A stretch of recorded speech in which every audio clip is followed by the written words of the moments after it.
पीछे हो जाओ, पीछे हो जाओ, पीछे हो जाओ, पीछे हो जाओ, पीछे हो जाओ। गया के जिलाध्यक्ष निजाम साहब, हमारे बड़े भाई और वीआईपी पार्टी के संरक्षक मुकेश साहनी साहब जी, पार्टी की एमएलसी उर्मिला ठाकुर जी, शीतल जी और सभी यहाँ मुखिया जीगण, जनप्रतिनिधिगण, महागठबंधन के सभी नेता, पदाधिकारी, कार्यकर्ता, हमारे यहाँ बुजुर्ग अभिभावक हैं, हम यहीं से पैर छू करके प्रणाम करते हैं। सभी माताएं, बहनें और सभी नौजवान युवा साथियों को यहीं से गले लगाते हैं। चुनावी जनसभा है, आप लोगों के बीच आए हैं। लोकसभा का चुनाव है, देश बनाने का चुनाव है और मेरा मानना है देश तभी बनेगा जब हर एक गांव का विकास होगा। गांव से पंचायत बनता है, पंचायतों से प्रखंड बनता है, प्रखंडों से जिला बनता है, जिला से राज्य बनता है, राज्यों से ही देश बनता है। और इस बार हम लोगों ने स्वर्गीय राजेश जी के सुपुत्र हमारे भाई सरबजीत जी को राष्ट्र अध्यक्ष आदरणीय लालू जी ने प्रत्याशी बनाया है गया जिला का, गया लोकसभा संसदीय क्षेत्र का। ये ईमानदार है, मिलनसार है, कोई भी दिक्कत हो तो मिलने जुलने में दिक्कत नहीं है, समस्याओं का निदान कराते हैं, मेहनत करते हैं। पार्टी में तो काम करते ही है लेकिन अपने क्षेत्र के लिए बहुत काम करते हैं। जितना अपने क्षेत्रों में इन्होंने रोड, पुल, पुलिया बनाया, कितना शौक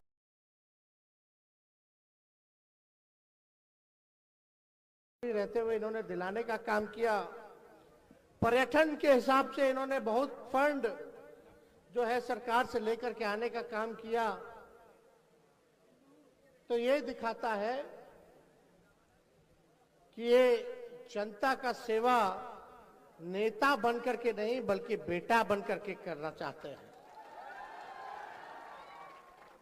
जनता मालिक है, आप लोग मालिक हैं, आप ही लोगों को चुनना है, आप ही लोगों को बनाना है। ये ताकत आप लोगों के हाथ में है। लेकिन हम यहां आए हैं आप लोगों से अपील करने। रुक जा भाई, अस्थिर रहो, छोड़ दीजिए ना, सब अभी मत कीजिए। आप लोगों को ही तय करना है, सब कुछ बनाने का काम करना है देश को। आप लोगों को चुनना होगा प्रतिनिधि की भाई कौन ऐसा कैंडिडेट हम भेजे संसद में कि गया के लिए जो है आवाज उठाए, आपके लिए आवाज उठाए। और हम कोई मोदी जी की बात करने नहीं आए, मुद्दे की बात करने आए। मेरा मानना है कि अगर सबसे बड़ा अगर दुश्मन है तो बेरोजगारी है, महंगाई है, गरीबी है, भूखमरी है। मुद्दा पढ़ाई, दवाई, कमाई, सिंचाई, सुनवाई और कार्रवाई वाली सरकार होना चाहिए। मुद्दा देश में अमन, चैन, भाईचारा, शांति बनी रहनी चाहिए, प्यार की बात होनी चाहिए, नफरत के लिए कोई जगह नहीं होनी चाहिए। चुनाव है, भाजपा के नेता तो हम लोग तो अकेले घूम रहे हैं। हम लोग तो बिहार के हैं, आपके हैं, बिहार का बेटा है, आप सबके भाई हैं। अब देखिएगा चुनाव आएगा तो देश भर का नेता खाली बिहार घुसेगा, खूब आएगा, खूब जोर शोर से प्रचार करेगा, खूब झूठ बोलेगा। बीजेपी का मतलब बड़का झूठा पार्टी। मोदी जी भी आएंगे, जाहिर सी बात है, उनका अधिकार बनता है, आना चाहिए। लेकिन हमारी भी तो जिम्मेवारी है, विपक्ष में है, सवाल पूछना है। हमारा अधिकार है प्रधानमंत्री से, आपका अधिकार है सवाल पूछना। लेकिन मोदी जी को कभी सुने हैं बेरोजगारी के बारे में बात करते हैं? कभी सुने हैं किसानों के बारे में बात करते हैं? कभी सुने हैं महंगाई के बारे में बात करते हैं? गरीबी के बारे में बात करते हैं? बिहार के विशेष राज्य का दर्जा देने के बारे में, विशेष पैकेज देने में कभी सुने हैं कि गया में वो इंडस्ट्री लगाएंगे, निवेश लाएंगे, देश में सबसे बड़ा पर्यटन स्थल बनवाएंगे गया को? कभी सुने हैं? ना, खाली हिंदू, मुस्लिम, सनातन, विपक्ष के नेताओं को गाली देना, हमको गाली देना, ये करना, वो करना, और कोई बात नहीं करते जिससे जनता का भला नहीं होता है। आएंगे लोग, बड़े बड़ी बात करेंगे, लेकिन आप लोगों को याद है कि 10 साल से वो प्रधानमंत्री है, कितना बार वो बिहार आ चुके हैं?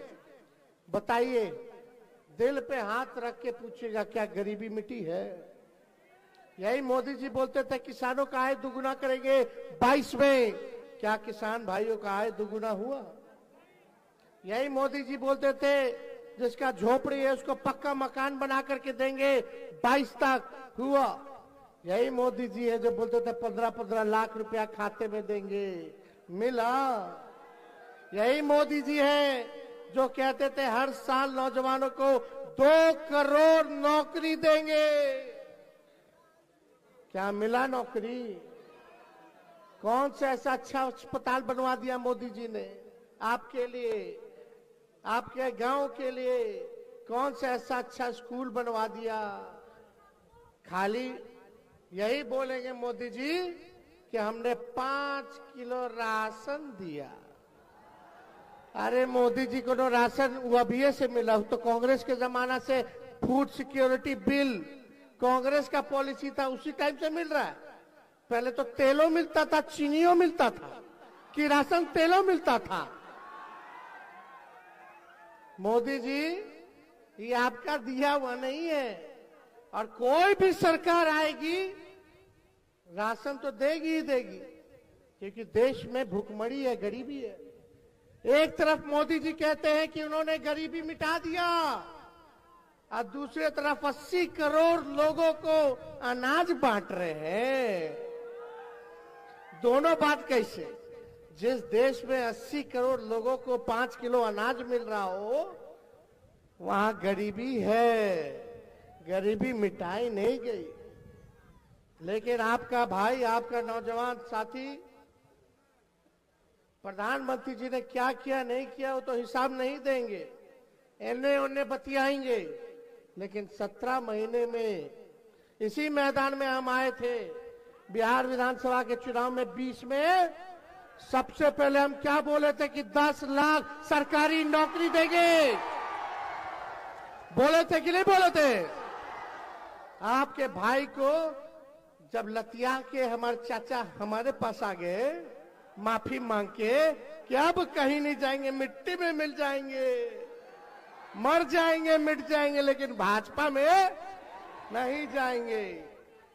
हम लोग देश में देख रहे थे क्या माहौल था, हम लोग अपना लिए, भाई चलो चाचा जी समाजवादी बढ़ो, हमारे घर के बढ़ो, आप चलाइए, भाजपा को रोकिए। भाजपा को रोकने के लिए हम कुछ भी कर सकते हैं, क्योंकि भाजपा लोगों को ठगती है, आपस में लड़वाती है, उनका विचारधारा ठीक नहीं है, नफरत वाले लोग हैं, इसलिए हमारा वैचारिक विरोध है।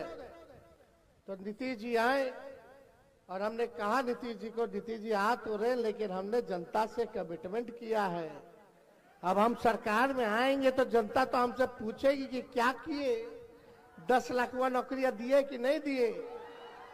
उस समय नीतीश जी क्या बोलते थे 2020 में, अपने बाप के पास से पैसा ला करके बांटेगा वेतन, असंभव है, असंभव। लेकिन जब तेजस्वी 17 महीने में आया तो उन्हीं मुख्यमंत्री के हाथों से 5 लाख सरकारी नौकरी। मोदी जी बताओ, 17 साल से आप लोग डबल इंजन का सरकार था, भारत सरकार में 10 साल तक कितना नौकरी दे दिए थे, लेकिन जब 17 महीने तेजस्वी आया तो बहालियां निकलने लगा। बीपीएससी से परीक्षा हुआ, बीपीएससी से परीक्षा हुआ, 3 महीने में सब कुछ झटपट छट। कितना दिन से कितना हमारे नौजवान भाई के बियाह नहीं हो रहा था, बियाह हो गया। पता चला कि बियाह जिसका हो रहा, जिसका नौकरी लगे उसी को उठा उठा के ले जा के जबरदस्ती कर रहा। खैर वो अलग बात है, लेकिन 17 महीने में हमने काम किया और जैसे ही तेजस्वी हटा वैसे पेपर लीक हो गया। पेपर लीक हुआ कि नहीं हुआ? अब बताओ, तेजस्वी था तो कौन सा, जो कंपटीशन मेरिट वाला लड़का था, जो बीपीएससी पास किया, चाहे कोई धर्म के हो, कोई जात के भाई हो, सबको जो है नौकरी मिला। किसी के साथ भेदभाव हमने नहीं किया, हम लोग काम किए। नियोजित शिक्षक वाले लोग रोते थे कि हम लोगों को समान काम समान वेतन। 17 महीने आया तो 4.5 लाख नियोजित शिक्षकों को हम लोगों ने राजकीय कर्मी का दर्जा दिया। ये काम हम लोगों ने किया। तालमी मरकज के लोग हो, टोला सेवक हो, विकास मित्र हो, आशा ममता हो, सबके मानदेय को 19-17 महीनों में हम लोगों ने बढ़ाने का काम किया। जाति आधारित गणना हम लोगों ने कराया और आंकड़े आ गए कि भाई इतना लोग गरीब है। पता चला कि भाई स्वर्ण जाति में भी गरीबी है, पिछड़ा में उससे ज्यादा गरीबी है, अति पिछड़ा में और भी ज्यादा गरीबी है। सबसे ज्यादा गरीब दलित, महादलित और आदिवासी लोग हैं। तो अब क्या करेंगे भाई? तो हम लोग योजना बनाए कि जिस घर में नौकरी नहीं है वैसे घर में हम लोग 2 लाख रुपया हम लोग देने का काम करेंगे। जिसको घर नहीं था, देखो जाति आधारित गणना हुआ तब पता चला ना कहाँ नौकरी है, कौन कचरा धोने वाला, कौन नाला साफ करने वाला, कौन भूमिहीन है, कौन ठेला चलाता है, कौन दिहाड़ी मजदूर है, कौन पलायन कर गया, तब ना पता चल गया। एक्सरे हुआ तो जिसका घर नहीं था उसको जमीन के लिए 1 लाख रुपया हम लोग देने जा रहे थे। जिसका पक्का मकान नहीं था उसको पक्का मकान बनाने के लिए 1,20,000 रुपया देने जा रहे थे। यानी सामाजिक न्याय के साथ साथ हम लोग आर्थिक न्याय करने जा रहे थे, लेकिन चाचा जी पलट गए। फिर लो, अब जब से भाजपा के फिर से सरकार बनल बा, आप ही लोग बताइए कौन सा ऐसा काम हुआ है? दूतू को एगो डिप्टी सीएम ने, दूतू को डिप्टी सीएम, एगो लाउड माउथ है, एगो फाउल माउथ है, एगो अनाबे से ना बोलता है, एगो जोर जोर से बोलता है। एक तो यहीं से गए थे मोरठा वाले, यहीं से ना गए, लालू जी मंत्री बना दिए थे। खैर छोड़िए, ये सब हम बात नहीं करेंगे। आप लोग होशियार हो, मालिक हो, सब लोग जानते हैं, लेकिन आप लोगों से हम यही अपील करेंगे, भाई मांझी जी बुजुर्ग हो गए, अब उनसे गया नहीं संभलेगा। जो संभालने वाला है ये सरबजीत के हैं, यही संभालेंगे, सुख दुख के भागीदार बनेंगे, आपके बीच रहने वाले हैं, इनको आप लोग वोट दीजिए। अब आप कोई कहता कि ऊपर देख के वोट देना, ऊपर देख के लोग बोलता है हाँ भाई भाजपा का नीमन कैंडिडेट नहीं खे, क्या करा जाए, ऊपर देखा जाए। तो हम बता दे, जो लोग भाजपा के लोग सोचते होंगे कि मोदी जी को वोट दे के वोट देना है, तो मोदी जी नीचे गरीब को नहीं देखते, वो पूंजीपति अमीरे को देखते हैं।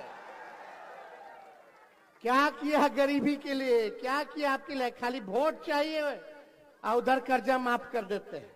किसान का कर्जा माफ नहीं करते हैं, पूंजीपतियों का कर्जा माफ करते हैं। तो जो लोग सोच रहे ऊपर देखे वोट देंगे, तो जो ऊपर मोदी जी बैठे हैं तो उन नीचे काहे नहीं देखते, काहे नहीं अच्छा कैंडिडेट देते? क्या कैंडिडेट कमी है क्या? अच्छे लोगों की हमारे समाज में, पूरे गया जिला में कमी है, तो काहे नहीं दिया अच्छा कैंडिडेट? खैर छोड़िए, हम अच्छा बुरा की बात नहीं बोल रहे, हम खाली बोल रहे हैं कि भाई जो आपके तरक्की करे, जो आपका काम करे, जो आपका विकास करे, वैसे लोगों को देना चाहिए। आज बताइए, रेल बेच दिया, सेल बेच दिया, देश की संपत्ति को बेच दिया गया, और क्या बोलते हैं मोदी जी, लालू जी को गरियाते हैं खाली। आपको बता दें, जब लालू जी रेल मंत्री थे तो 90,000 करोड़ का मुनाफा दिया, लेकिन मोदी जी जब आपका सरकार बना तो आप रेलवे बेच दिए। किनको बेचे? उन्हीं लोगों को बेचे। बेचे कि नहीं बेचे? लालू जी के जमाने में प्लेटफॉर्म टिकट था 3 रुपया, इनके जमाने में हो गया 50 रुपया। अब भाड़ा कितना महंगा हो गया। और लालू जी जितना देश भर का कूली था भाई साहब, सबको परमानेंट किए लालू जी।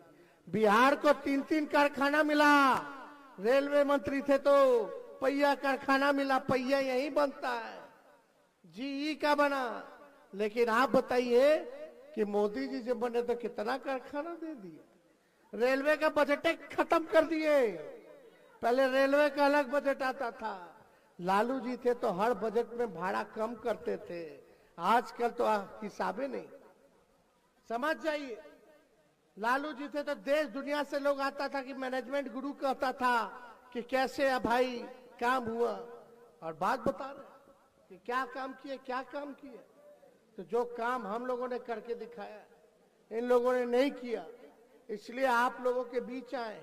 और आप लोग सुने हैं कि नहीं, बीजेपी वाला लोग इतना झूठ बोलता है कि एगो गोविंदा का गाना है, गोविंदा का गाना सुने हैं कि नहीं सुने?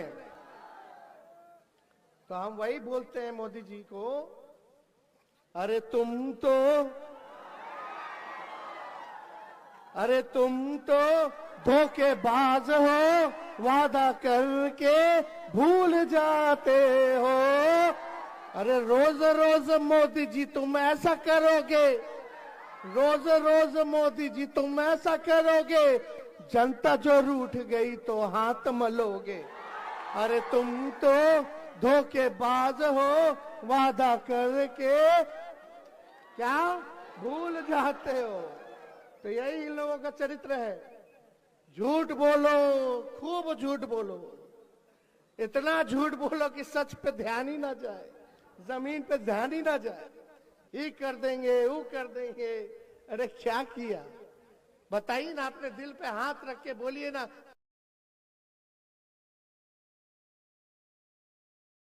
के झूठ के प्रचार में मत फंसिएगा, सीधे चुपचाप लालटेन छाप।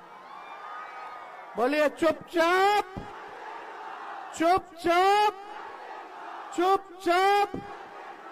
और नवरात्र शुरू हो गया है, चैती छठ भी होगा। आप सबको शुभकामनाएं हैं। कल ईद भी है, सभी लोगों को ईद की बधाई भी देते हैं। मिलजुल करके रहिए। हम लोगों ने कलम बांटा है, ये लोग तलवार बांटना चाहते हैं। मिल करके रहे के बाद क्या ऐसे ही बड़ा जोर से जोरदार बोलिए, मिल के रहना कि नहीं रहना। मोहब्बत की काम करना है, मोहब्बत को फैलाना, प्यार की बात करना है। टकरार और नफरत के लिए हमारे समाज में कोई जगह नहीं। सबको इज्जत, सबको सम्मान करना है। तो आप लोगों का अनुमति हो तो सरबजीत जी को जीत का माला पहना दे। दोनों हाथ उठा करके बोले पहना दे। आप सब लोगों का बहुत बहुत धन्यवाद। जय हिंद, जय बिहार। गया की जनता जिंदाबाद, फतेहपुर की जनता जिंदाबाद। बहुत बहुत धन्यवाद।